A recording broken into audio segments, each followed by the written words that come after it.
En ce qui concerne une alimentation pour les stomisés, donc le principe de base, c'est de pouvoir à terme avoir une alimentation tout à fait normale, équilibrée et variée, et avec du plaisir. Tout au début, donc juste après la stomie, il est quand même recommandé d'avoir au début plutôt, on va dire, un régime liquide pour le temps de cicatrisation et d'adaptation à la stomie, puis de passer à un régime sans résidus, c'est-à-dire sans aucun fruit, ni légumes, ni aliments trop fibreux, les fibres étant une partie des aliments qui ne sont pas digérés.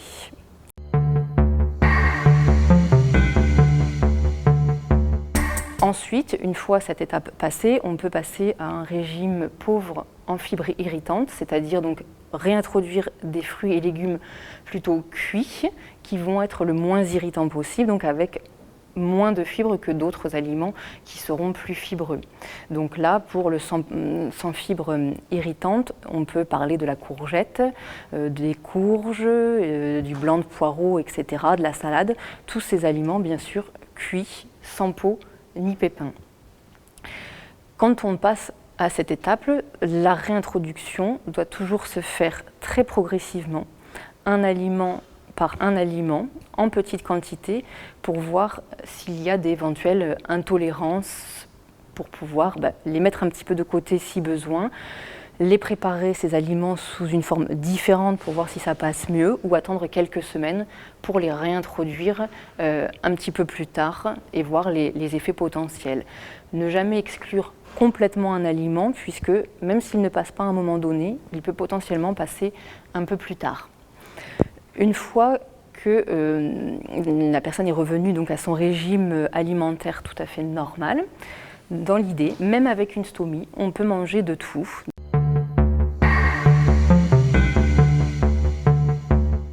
Il y aura donc certains aliments pour lesquels il faudra faire un petit peu plus attention et observer peut-être un petit peu plus en détail, notamment les aliments qui peuvent donner donc des gaz, comme tout ce qui va être chewing-gum, eau gazeuse, aussi toute la famille des choux, des légumes secs, et notamment certains aliments qui donnent des gaz plus ou moins malodorants, donc l'odeur pouvant être un petit peu plus gênante pour la personne. Il y aura aussi les aliments qui peuvent venir obstruer aussi au niveau de la stomie. Ce sont des aliments souvent qui sont très riches en fibres. Donc on parle souvent de l'ananas, de la noix de coco, ou alors des aliments qui sont plus gros et qui, s'ils ne sont pas bien mastiqués, peuvent ressortir un peu plus entiers au niveau de la stomie, comme les fruits à coque, les petits pois, le maïs, etc. Donc on insiste vraiment sur quelques règles de base importantes, c'est manger très lentement en mastiquant énormément et suffisamment pour que la digestion puisse commencer dès la mastication. Boire suffisamment d'eau, puisque avec une stomie, il y a une perte hydrique importante, donc 1 litre à 1,5 litre d'eau par jour, voire un peu plus si nécessaire. Puis on peut recommander aussi de manger de façon fractionnée, puisque ça va réduire le volume des selles, et donc ça peut aider les personnes aussi dans la gestion de leur stomie, en fractionnant en 5-6 repas par jour si besoin.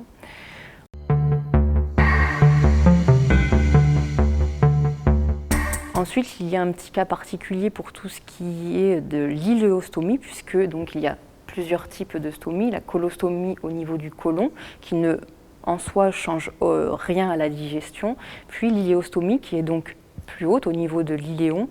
qui elle, vu sa place, peut provoquer une moins bonne absorption et notamment une perte importante en eau, en sodium et en potassium. Donc s'il n'y a pas de contre-indication de la part du médecin, on peut préconiser de manger un peu plus salé, donc soit aussi apporter ce sel par l'eau, par des eaux un peu gazeuses plus salées comme la Vichy pour les pertes hydriques,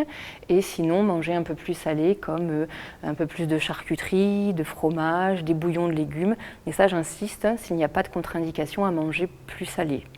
Et puis après les aliments riches en potassium aussi comme la banane, la pomme de terre, tout ce qui va être aussi le chocolat pour le magnésium,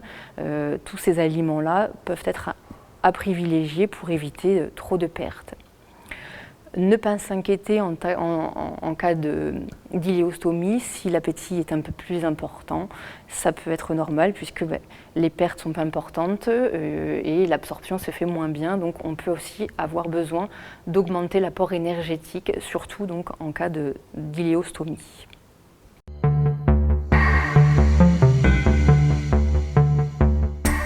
On peut tout à fait se faire plaisir avec des repas un peu plus festifs, un peu d'alcool. Alors toujours, si ça n'a pas été retesté, toujours par des petites quantités au début. Bon, de toute façon, l'alcool c'est toujours avec modération, mais toujours faire attention aux potentiels effets derrière. Mais dans l'idée, comme je disais au début, tout est possible et ce plaisir est important, de pouvoir vraiment manger avec plaisir et dans l'idéal aussi sans avoir peur, puisque des fois le fait d'avoir peur de manger certaines choses peut pour certains créer une forme d'anorexie entre guillemets, puisque comme on a peur, on se prive un petit peu, on se restreint un petit peu et donc on tourne toujours autour des mêmes aliments, ce qui peut créer une monotonie, donc voire en cas extrême une anorexie.